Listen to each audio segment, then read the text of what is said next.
Kim, you've made a beautiful film. I'm wondering, for those who want to see it but are afraid of how it'll affect them, what's your message to them? What's your advice to them? Maybe they feel passionate about the topics that are covered, whether it's gun control, mental illness, grief of the community, but they're afraid to have to go there. What's your answer? Right. We've had that a lot, that people hear the film is called NEWTOWN, and maybe they have fears about seeing it. But we've found in audiences that people generally have walked away with a tremendous feeling of certainly a lot of emotion, but a lot of uplift and hope in watching this community and these some of these parents who've really just displayed remarkable strength and resilience in moving through the unthinkable. And you know, more and more I feel that the film offers a lot of different things for a lot of different people, depending what you're coming into it with, because it's in many ways as much about collective grief and resilience as it is about the underlying issues of what a community looks like in the wake of this kind of gun violence, even years out. But I think the film, more than anything, has given a lot of people who see it a sense of purpose around something that so many Americans, I think, feel more and more passionate about changing. I believe you said that the film, or the opportunity to be part of the film, came to you almost by accident, that you just happened to be in a certain part of the East Coast and met the right people. Yeah, not exactly. There was some colleagues that I'd worked with in the past, some people from something called Transform Films, and I had explored a project with them in the Middle East right before Arab Spring, and that didn't come to fruition because Arab Spring prohibited us from developing it. And they called me a couple weeks after the tragedy and said, we have some contacts in NEWTOWN and are very much interested in exploring something short form and maybe something longer form. Would you consider going up and exploring that with us? And I was very reluctant and just thought, you know, there's so many news cameras and I'm not from the news. And I felt icky. I felt like these people deserve their privacy, and the whole idea of in some way competing with other cameras just sort of turned my stomach. So I was a completely reluctant filmmaker going up there.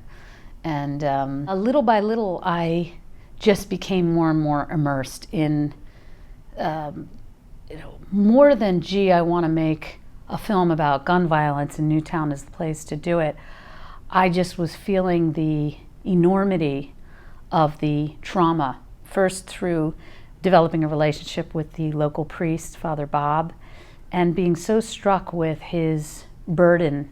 Oh, I don't want to say burden, that's not what he would say, but from my perspective, you know, just these good small town folks living their lives being thrust into these roles, whether it be the priest shouldering all this grief, or the emergency room doctor who's tasked with receiving the children of his own colleagues in the ER room that day, or whether it be the teacher who's tasked with just protecting her 20 students. I was just struck with these different sub-communities and their journeys, as well as, of course, the families who'd lost everything. Right. Now, I just have to address this, and I'm hoping that you can speak to our viewers. For those who, then there's a strong community of people that think that Sandy Hook was a hoax, and that this was staged, and that maybe people in the film were acting. How can you squash that? How can you tell us that that is not true? Because I know it's an insult for me to ask, especially if there's family members grieving, and it is an insulting question, but I just have to cover it. Yes, it's shocking and disturbing to me. As a documentarian, I was aware of it and had to make a decision, you know, not a difficult decision, not to give that any lip service whatsoever. It's no different to me than Holocaust deniers and a whole number of really,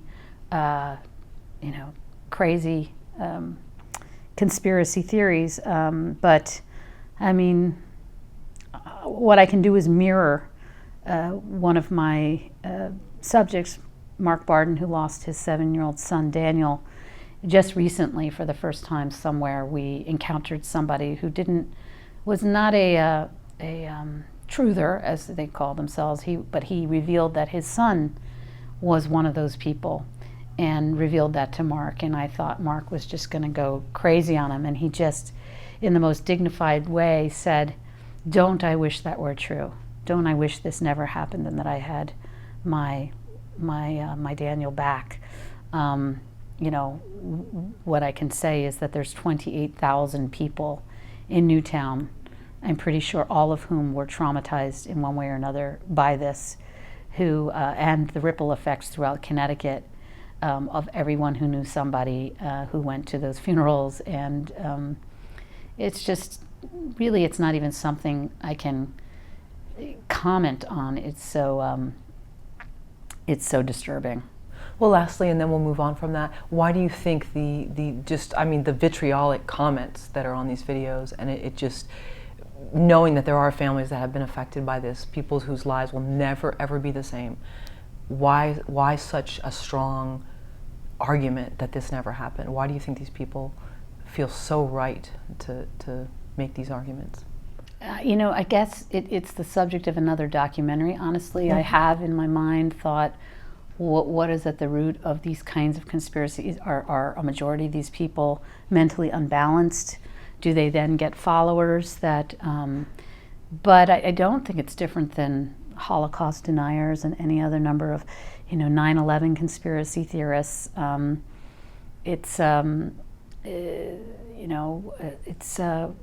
Do I think it could be as simple as, an article I read the other day that said perhaps they're just want to be in such denial that such a horrific thing could happen. Yeah.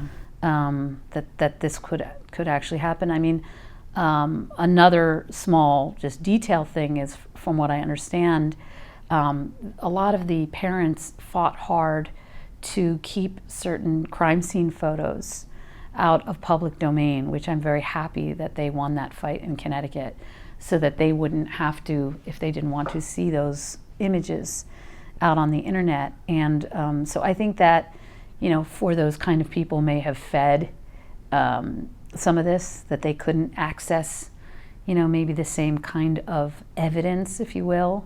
And the same thing happened with Osama bin Laden. I mean, it's happened with so many things of like, show us the proof. So anyway, it's not something I like to spend a lot of time thinking about because it's just so awful. Understood. Okay, moving on. Your decision not to focus heavily on the shooter and his family. I know you touch on it briefly, which I feel is just enough, but what was your decision making behind that? It's something my producing partner Maria and I talked a lot about, along with our editor Gabe. It was two things. It didn't feel like it was the movie we were making to really delve into him and his issues and how he came to be. It felt like the subject of another, and a subject that gets a fair amount of focus, the shooters in general.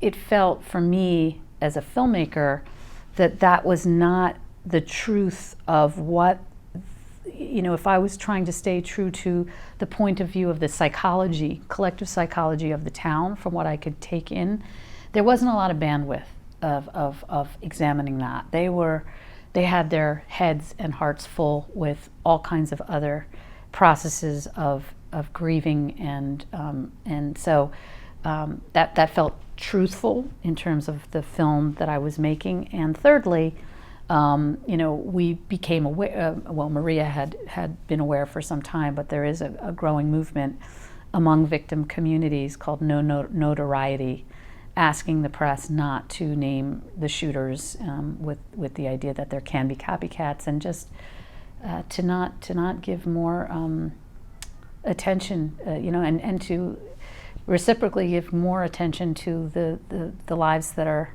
left in the wake.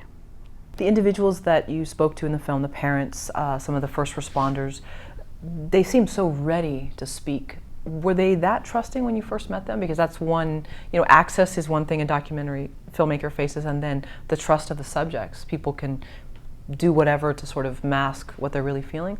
But these people just seem so trusting of you. Was that immediate, or did that take time? It was case by case. I think that with some of the what we call testimonial interviews against Black, some of them were first time. I almost always had a number of off-camera conversations that really delved into me expressing the film and the intent of what we were trying to do in a story of aftermath.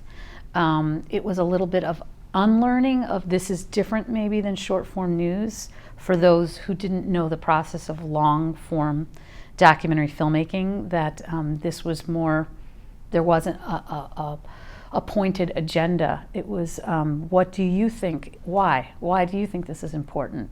Because by virtue of them saying, I think I might be interested to participate, meant that they either had a purpose, a cathartic, that they thought it could be cathartic. So in sometimes I did witness that there was a kind of cathartic, therapeutic role in sitting. Sometimes we would leave the room completely, so it felt almost more therapeutic, confessional. And I think that with the case of the parents, that wasn't true. It was very different. That took a long time of building trust. And one thing I observed, and I certainly am not an expert on trauma, but something I observed is that when this happens, something so horrible to any of us, you live with a sense of control. All control has been taken away from you. So what I tried to do was lend a lot of flexibility and choices. So it was never sort of, let's do this and this is how it's going to go. It was sort of very fluid. What do you think? What would you like to explore? So it was, you lead me. This is collaborative. What is the story that we should tell? And why? Why is it important? And then it became really interesting as we talk about these ripple effects and these other layers of the onion, in the community. Whose story is it to tell? Because that was really at the crux of a lot of the friction and healing, I think, in the community was, whose grief counts and whose story is it to say. And what I was interested in doing was making a composite of redefining victim as entire community. This is what happens. It's an entire community. And yes, these few families that participated, were willing to participate, were at the epicenter, and everyone sort of revolving around them of having lost their loved ones. But everybody suffered an enormous life-changing trauma and loss. I know you've had a few festival screenings. Mm-hmm. I mean, the film is going to be released to the general public, I believe, November 2nd, and then we'll have a town hall.